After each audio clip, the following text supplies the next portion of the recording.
पिछले एपिसोड में हमने देखा कि कैसे परम ब्रह्म सदाशिव से शक्ति का प्राकट्य हुआ। आज के एपिसोड में हम उस क्षण की बात करेंगे जब इस संसार में पहली बार जीवन और चेतना का संचार हुआ। मैं हूँ गौरव तोमर और आप देख रहे हैं मिथोलॉजिकल एआई।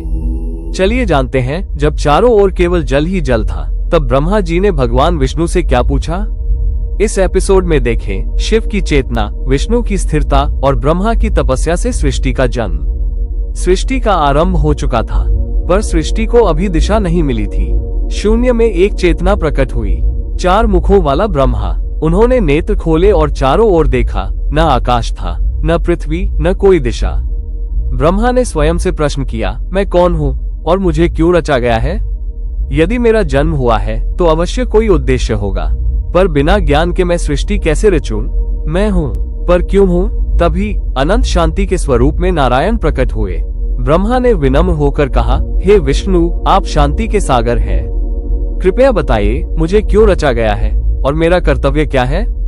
विष्णु ने शांत स्वर में उत्तर दिया, ब्रह्मा, तुम संयोग से उत्पन्न नहीं हुए हो। सृष्टि अराजक नहीं है, पर स्मरण रखो, ज्ञान गति से नहीं, स्थिरता से प्राप्त होता है। ब्रह्मा ने कहा, हे नारायण, मैं सृष्टि करना चाहता हूँ, पर मार्ग नहीं जानता।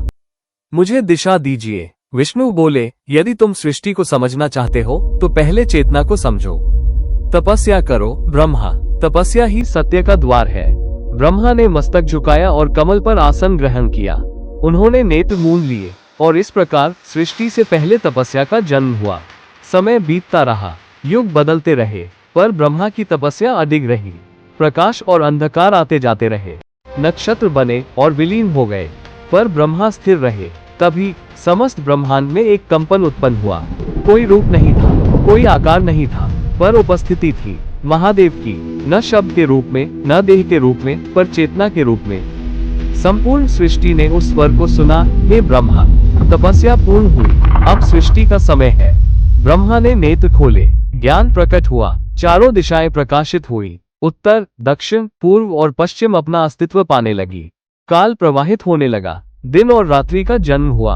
आकाश विस्तार लेने लगा, वायु चली, अग्नि प्रज्वलित हुई, जल प्रवाहित हुआ और पृथ्वी ने आकार लिया। पंचमहाभूतों की उत्पत्ति हुई। अब ब्रह्मा केवल सृष्टि नहीं, संतुलन रच रहे थे। और इस प्रकार शिव की चेतना, विष्णु की स्थिरता और ब्रह्मा की तपस्या से सृष्टि का आरंभ हुआ।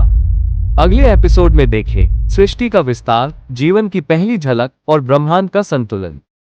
अगर आपको ये यात्रा पसंद आए तो महादेव की भक्ति में लाइक और सब्सक्राइब करना न भूलें। हर हर महादेव।